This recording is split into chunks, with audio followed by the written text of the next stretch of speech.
Assalamualaikum warahmatullahi wabarakatuh. Bagaimana kabar kalian semua? Semoga baik-baik saja dan sehat selalu. Oke teman-teman, kembali lagi di channel saya. Pada kesempatan kali ini saya akan sajikan beberapa cuplikan yang sangat-sangat menarik untuk kita bahas dan kita dengarkan bersama-sama. Di mana Bang Semar ejek atau sindir Roy Suryo di depan mukanya teman-teman. Bang Semar ini ejek Roy Suryo yang dimana dia berterima kasih kepada pihak kepolisian pada saat Roy Suryo ditangkap dan tidak jadi ditahan, teman-teman. Nah, pertanyaannya, sekarang berterima kasih kepada pihak kepolisian. Padahal sebelumnya dia pernah mengejek, menjelek-jelekan pihak kepolisian bahwa pihak kepolisian tidak netral, tidak bisa menangani kasus ini dan yang lain-lain lah, teman-teman. Ini kelihatan banget kemunafikan seorang Roy Suryo, teman-teman. Dan ada juga seorang profesor yang mempermalukan Dokter Tipa di depan publik, teman-teman. Karena Dokter Tipa selalu menggaung-gaungkan ijazah Pak Jokowi palsu. Padahal beliau belum pernah melihat ijazah Pak Jokowi, teman-teman. Jadi gimana? Aduh. Oke teman-teman, sebelum ke cuplikannya saya mau minta bantuan kepada teman-teman semua untuk klik subscribe di bawah, like dan share juga. Jangan lupa untuk komen yang baik-baik. Oke, tanpa berlama-lama langsung saja kita ke cuplikannya. Ramai, apakah ditahan atau tidak ditahan? Akhirnya tidak ditahan. Roy Suryo keluar dan kawan-kawan menyatakan dengan memuji begitu profesionalnya polisi. Karena tidak ditahan. Karena tidak ditahan. Lalu polisi juga dipuji profesionalnya karena mengakomodir soal permintaan mendatangkan saksi dan ahli yang meringankan. Tapi ketika memang dalam satu sisi dia melihat bahwa harus ada lagi membangun opini lain, lalu mengajukan uji forensik, yang sebenarnya polisi itu sudah melakukan uji forensik. Di luar sidang, di luar pengadilan kan boleh-boleh saja. Boleh saja, tapi ketika mengeluarkan statement, percaya pada kepolisian, profesional, ini kan akhirnya dia meragukan kembali apa yang sudah dilakukan oleh kepolisian. Makanya memang akhirnya semua yang disampaikan oleh Roy Suryo dan kawan-kawan gitu, itu selalu memang agak gesernya tuh agak cepat juga tuh. Jadi kalau kepentingannya agak ke kiri, ntar ke kanan gitu ya, tergantung kepentingan dan arah. Nih teman-teman, kalian tahu gak? Ada yang paling konyol dari kelakuan Roy Suryo ini. Yang paling konyol, Roy Suryo mengucapkan terima kasih kepada Presiden Prabowo. Padahal tidak ada hubungannya sama sekali sama ijazah ini, teman-teman. Tujuannya apa? Ya apalagi kalau bukan untuk memprovokasi, tapi nggak laku bos, nggak laku. Mampus kan. Kenapa Bu Tifa masih mengatakan ijazah Pak Jokowi palsu? Apakah karena tidak pernah melihat yang asli? Apakah kemudian tidak percaya hanya dengan identik penjelasan Mabes Polri? Atau kemudian tidak percaya dengan penjelasan dari UGM? Atau hasil analisis terhadap apa yang diposting di media sosial oleh seseorang itu? Jadi menarik betulnya. Kalau kita memang paling mudah meyakinkan melihat asli dan tidak asli itu ya kalau kita melihat betul yang asli yang mana. Ini kan persoalannya itu kan. Kita sampai sekarang juga belum tahu yang asli itu yang mana dan yang palsu yang mana. Jadi itu yang sumber masalah sampai sekarang itu. Dan yang kedua, Bu Tifa, seandainya nanti JPU itu melakukan perbaikan dakwaan dan dipanggil sidang lagi, kira-kira Bu Tifa datang nggak nanti? Ya, tuh. Jangankan sidang, wajib lapor aja setiap minggu selama berbulan-bulan, setahun itu saya datang kok, Prof, ya. Saya mau jawab yang tadi ya, Prof. Jadi, begini, sekarang kita kembali pada 30 April 2025. Ya, apa yang menjadi laporan polisinya Pak Joko Widodo dan apa yang saya lakukan. Makanya itu terjadilah error in objektif dan error in persona. Kenapa? Karena bahan kajian saya itu adalah benda digital yang ada pada internet, miliknya, uploadernya, ya. Ini kita bicara dengan Undang-Undang ITE, miliknya Dian Sandi Utama, bukan milik Joko Widodo. Kita bicara benda digital, bukan bicara tentang ijazah. Jadi materi yang saya kaji, yang saya teliti itu adalah benda digital yang terlihat seakan-akan seperti ijazah, miliknya Dian Sandi, bukan milik Pak Joko Widodo. Bu Tifa? Benda digital, lo kita bicara Undang-Undang ITE dulu. Undang-Undang ITE itu menyatakan uploader siapa, downloader siapa. Jadi di sini materinya adalah uploader siapa, miliknya Dian Sandi. Pada saat sidang Prapit, Bang Roy Suryo, ya, ahli digital forensik dari Polda sendiri loh ya, kemudian diuji. Kalau memang terjadi pasal 3235, maka uploadingnya itu rusak. Karena apa? Mereka menuduh saya, mendakwa saya melakukan manipulasi, merubah Ya, merubah Terus, sini. materi Sini. informasi Sini. elektronik itu, kan gitu. Nah, ternyata setelah dicek nggak ada yang berubah.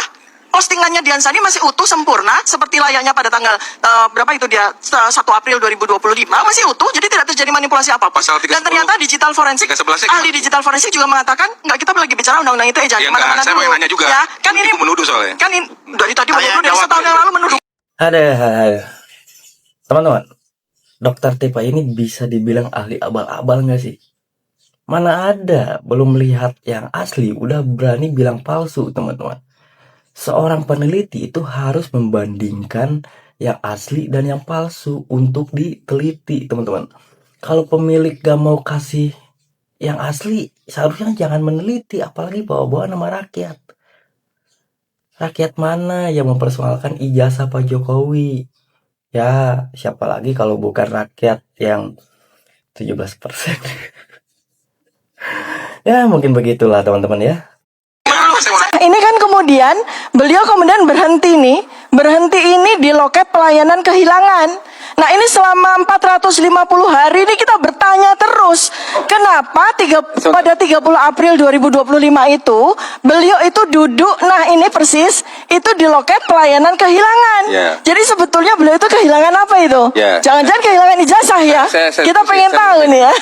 Jadi Bu Tifa, Itu lihat ya, loketnya dia, loket pelayanan di kehilangan. Polda Metro Jaya itu loketnya seperti itu Bu Tifa. Jadi kalau ada orang memberikan pengaduan, maka loketnya seperti itu. Jadi kalau Bu Tifa suzon atau menuduh lagi, ya silakan. bukan Tetapi, suzon, Bang. Tahu tidak? Kan, Bukan kan gini, suzon. Bu Tifa bisa datang ke sana, bisa bertanya kepada SPKT. Bukan seudon, saya melihat fakta ini kan kita bicara iya. hukum, Tapi itu apakah- bicara materi gini kan. loh, Bu Tifa, kita bicara materi, Ya. Nah, ya, harusnya kan duduk ini kan kursinya kosong ini yang di pelayanan Kan ini masyarakat. ada orang yang sedang Kursinya lagi kerja mengurusin mana ada orang kok. lain. Ini kursi orang yang melapor kosong loh. Untung Bu Tifa mengangkat ya, ini. Ini Waktu lihat ya. itu, Bang Ando, Kursinya silakan kan kosong. silakan disorot Kenapa lebih lanjut. harus duduk di pelayanan kehilangan? Waktu itu ngantri, Saya Bang nggak Ando. seudon, saya bertanya mewakili pertanyaan 280 Iya. juta rakyat Indonesia. Baca juga yang kirinya dong. Loh, justru itu kenapa Loh, iya, beliau tidak loh. duduk di sini? Jadi kan loh? begini, Bu Tifa. Ini kursi kosong loh ya. Bu Tifa, Kursi kosong. ini kan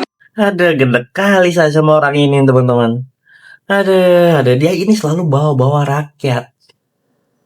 Dia selalu bawa-bawa rakyat. Saya tanya rakyat mana yang mempersoalkan ijazah Pak Jokowi? Rakyat mana teman-teman? Kalau rakyat yang dibayar oleh beliau ini ya masuk akal juga. Tapi nggak 280 juta rakyat juga kan? Aduh. Kepentingan sendiri kok rakyat yang dibikin tameng teman-teman. Aduh si Tipa ini. Emang rakyat 280 juta itu yakin dukung dia teman-teman? Yakin dukung dia? Paling cuma setengah persennya juga enggak teman-teman. Saya yakin ini. Ya, ada petugasnya suatu namanya pelayanan SPKT, masyarakat. Iya, ya. SPKT. Ada 2 loket. Yang satu pelayanan masyarakat, yang satu loket pelayanan kehilangan. Bergantian, boleh? Boleh. Dua-duanya Jadi kosong. kursinya kosong ini, lihat Enggak. ya. Nah, kenapa beliau itu Duduk di kanan, bukan di duduk deh di pelayanan kehilangan? Iya. Kenapa tidak duduk di pelayanan masyarakat? Ya, Nah, gini pertanyaan, aja, nanti 280 juta rakyat Indonesia itu bertanyanya Bu itu. Tifa nanti- Apa yang dilaporkan sebagai kehilangan beliau? Jangan-jangan kehilangan ijazah. mengenai SPKT, Bapak datang di Polda Metro Jaya, diarahkan, Pak silahkan. Pada saat itu loket yang kosong yang siap yang sebelah situ. Mengikuti arahan petugas. Mengikuti arah petugas. Itu makanya saya bilang tadi, Pak Jokowi patuh hukum. Masa dia minta, gue di sini aja deh, nggak bisa gitu kali Bu Tifa. Nggak bisa gitu. Nah, makanya saya bilang tadi, itu kan Bu Tifa kan karena lihat itu. Tapi Bu Tifa lihat SPKT-nya dong. Pasti Masalah saat itu yang diminta sama pihak SPKT, silakan Pak di sini. Karena itu. Loh, Jadi- kok nggak nyambung? Pasti- Jadi enggak, supaya jangan twist. Tapi kalau memang nggak ada yang bisa melarang Bu Tifa untuk bicara berkata-kata material. yang tidak benar. Kita Tidak ada yang bicara bisa melarang. material. Saya mau menyampaikan ini adalah Kita bicara material kok. Polda Metro Gimana Jaya sih? itu SPKT-nya digabung antara Samsat, layanan-layanan lain dan sebagainya. Seperti itu. Sebelah kanannya juga ada logo lain. Loh iya. Kan gitu loh. Loh iya, Misalnya, memang begitu. surat kelakuan baik dan sebagainya. Loh Ada. iya. Jadi jangan dipersoalkan. Yang paling penting adalah materialnya. Bahwa Bapak sudah membuat aduan. Kan gitu nih. Jadi gini, SPKT itu kan sentra pelayanan terpadu. Oke. semua di ASN sekarang memang membuat satu pintu. Satu pintu dalam artian bahwa sentra pelayanan itu nggak kemana-mana tuh.